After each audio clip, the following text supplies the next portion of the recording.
Minutes. Mr. Harris, when did you first get to know William Hall? Your microphone, please. Thank you, sir. I met him about 15 or so years ago. Which year did you meet him? 2000? I would say 2002 is what I recall. In your testimony, you said, my personal relationship with the individual developed several years after the date and occurred when I moved in 2008 to a new neighborhood and discovered the individual lived nearby. That is correct, sir. I met him, but we did not form a friendship. He actually worked at the department, and I knew of him, but we never spent time together. I wasn't a friend. It wasn't until You didn't spend time with him. In 2005, eSource was awarded a sole source contract, and you were designated the program manager for that contract, correct? But I did not lead that project. I was just named. You were the program manager, correct? But I did not select the vendor. But did you interact with them? You were the program manager. I did interact with him, but I was not a friend. It's no different than the vendors, the other vendors that I interact with that hold contracts with the department. 2006, eSource was awarded another contract, and you were again made program manager for that, correct? I don't recall, sir. I don't have that in front of me. Okay. The point is, based on your testimony, written testimony, you said you really got to know him in 2008, but it's clear that you'd known him since 2001. You there was somebody that they had recommended, Mr. Hall had recommended to come work for you, who then you hired, and then she oversaw those contracts, correct? That is not true. Okay, we're going to explore that a little bit more. Be careful about how you answer that one. Mr. King, you said that you saw no violation of law, regulation, or policy, correct? That was what was advised by our Okay, general counsel. let's go through this. Mr. Harris,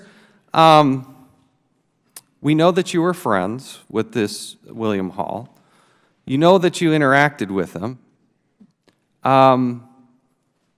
During 2008 to 2011, you had some 700 phone calls with Mr. Hall, correct? They were not phone calls. I'm not a phone talker. They were probably text messages, but he was a friend. I make no excuses for that. He was a friend. We have the phone records. These are the 700 calls, 700 during that time frame. There are two contracts to get awarded during that time, correct? One was a renewal, one was a new one. I am not involved in the acquisitions process in any shape, form, or You're in fashion. charge. You're obviously very good friends with this person. When would you, according to the Inspector General, you actually, either you or your company, you call it a hobby, I don't buy it. When you have revenue, you set up a company. You don't disclose it on your ethics form. You don't disclose it to the IRS. This is something you've already admitted. So, Mr. King, how is that not a violation of regulation, policy, or the law?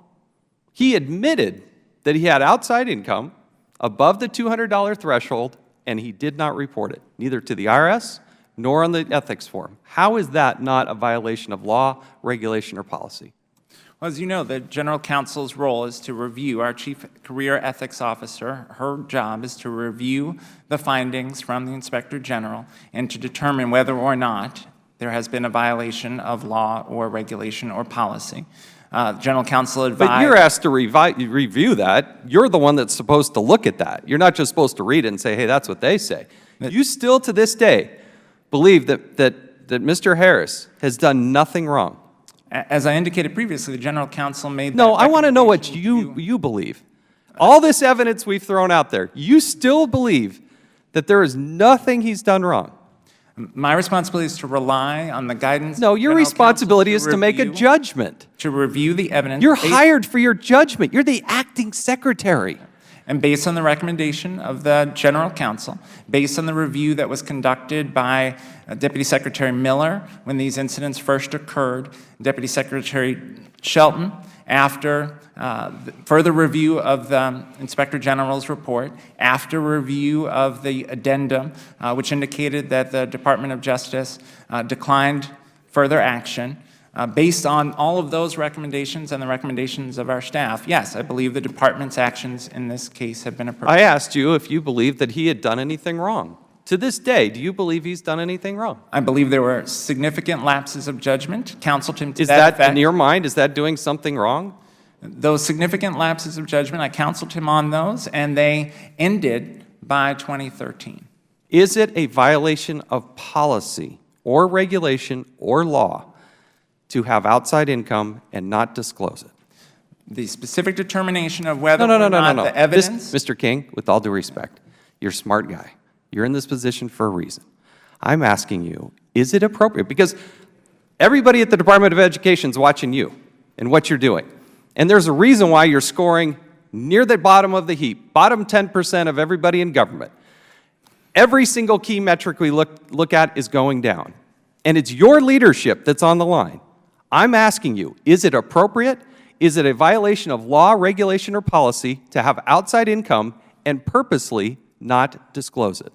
Based on the recommendation of our general counsel, I do not believe that there was a violation of law, regulation, or policy. He admitted that he didn't do it. He admitted he didn't do it. You don't think that's... Respectfully, Congressman, on the point of whether or not every indicator is going down, the department has made dramatic progress with respect to cybersecurity since January You got an 2015. F. You're the one of only a couple agencies that during the cyber sprint you went down. And you're here to tell us things are getting better? I don't buy it. The question before you, again, last time, I don't want to badger you. This is my last time I'm going to ask this. It's a simple question.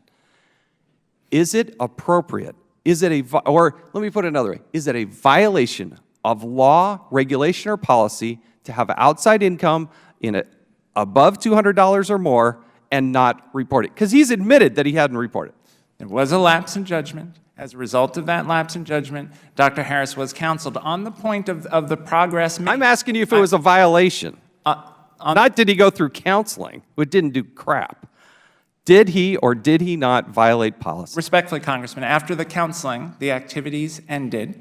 I've been very clear that the activities constituted a lapse in judgment. I do want to make the point with respect to the cybersecurity and the topic of the hearing in November. The department has made substantial progress. One of the clearest indicators of that is the issue of two-factor authentication, which is a significant cybersecurity challenge for all public and private institutions.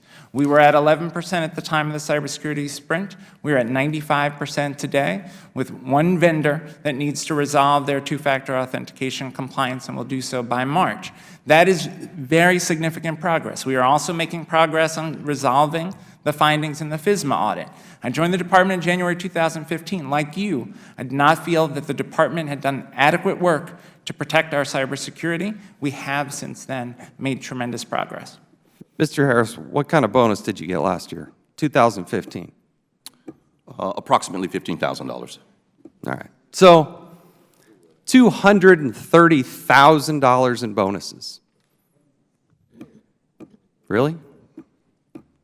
You can justify that? I can't speak to the reviews of performance prior to my joining the department. I can say that since I joined the department in January 2015, we have made very significant progress on cybersecurity. There is no metric, with all due respect, and I appreciate the time here, there is not a single metric, not one, that is positive. Every single metric has gone down. Without